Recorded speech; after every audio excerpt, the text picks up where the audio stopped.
السلام عليكم ورحمة الله وبركاته. ازيكم يا حبايبي؟ عاملين ايه؟ يا رب تكونوا بخير. النهاردة عملنا عصير رمان، ما شاء الله مفيد جدا ومغذي وطريقته سهلة، وسر اللون الجميل بتاعه. طبعا احنا بنشوف في المحلات بيعجبنا جدا شكله. السر بسيط جدا ومتوفر عندنا في كل بيت، هو الكركديه. معايا كركديه اغسله كويس واسيبه على النار يغلي غلوتين من دقيقة لدقيقتين، مش كتير. بعد كده بيبرد معانا وبنصفيه وبنحطه في التلاجة. معايا رمان غسلته كويس عشان استخدم القشر مش هنرميه. هنبتدي نفصص الرمان بطريقة سهلة جدا.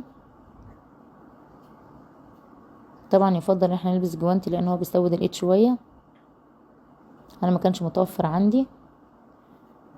بمسك كده نص الرمانة، بنخبط عليه كده بالسكينة، بيتفصص معانا بكل سهولة. الرمان متوفر في الاسواق، اللي مش بيحب ياكله يعمله عصير، هو مفيد جدا. استغل الفرصة للاولاد، حاجة كده ما شاء الله طبيعية ومغذية، وبنعمل كمية كبيرة في البيت ونضيفة جدا.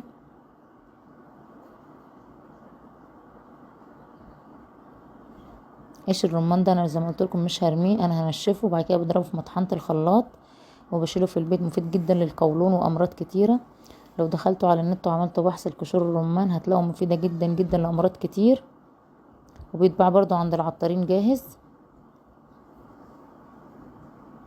زي ما تشوفون بتفصص معانا بكل سهولة. هعمل الكمية كلها.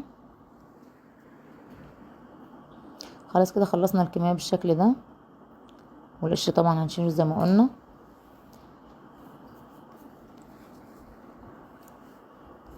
هبتدي معايا نص كوباية سكر، هنزل عليها بالرمان وهنقلبها كويس، وهسيبه من ساعة لساعتين لغاية ما السكر يدوب معانا والرمان ينزل ميته. الطريقة دي جميلة جدا. هنقلبه كويس بالشكل ده. اذكروا الله وصلوا على الرسول، اللهم صل وسلم وبارك عليك يا رسول الله. خلاص كده بعد ساعتين زي ما تشوفين الرمان نزل ميته ما شاء الله، جميل جدا. والكركديه حطيناه في التلاجة يبرد. هنبتدي نعمل احلى كوباية رمان. طبعا في عندنا مش عايز بكركديه فهنضربه في الخلاط وهنصفيه. ممكن نضيف عليه لبن عشان نعزز القيمة الغذائية.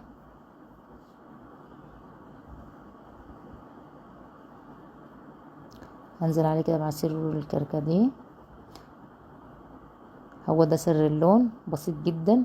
طبعا الكركديه برضو مفيد جدا، وممكن نضيف بنجر. كل الحاجات دي ما شاء الله مغذية ومفيدة. طبعا الكوبايه اللي زي كده بتتباع بره غاليه جدا جدا جدا، فاحنا عملنا ما شاء الله كميه كبيره. كيلو رمان يطلع معانا كميه حلوه.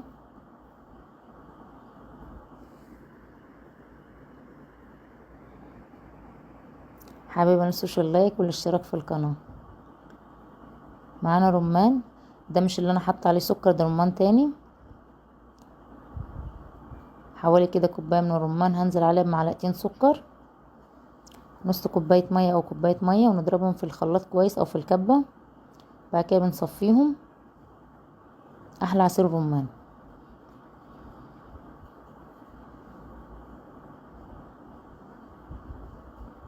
بنضربهم بالشكل ده.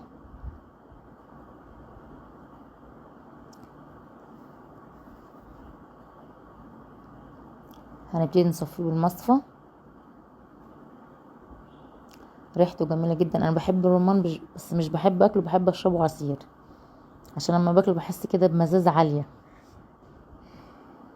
اللي زي كده بيحس بمزازه عاليه ايه يشربوا عصير احسن. هنبتدي بقى نصبه في الكاس او في الكوبايه. روعه. اتمنى الوصفه تعجبكم، تكون سهله وبسيطه. ان شاء الله تجربوها وتعجبكم. حابب تنسوش اللايك والاشتراك في القناه.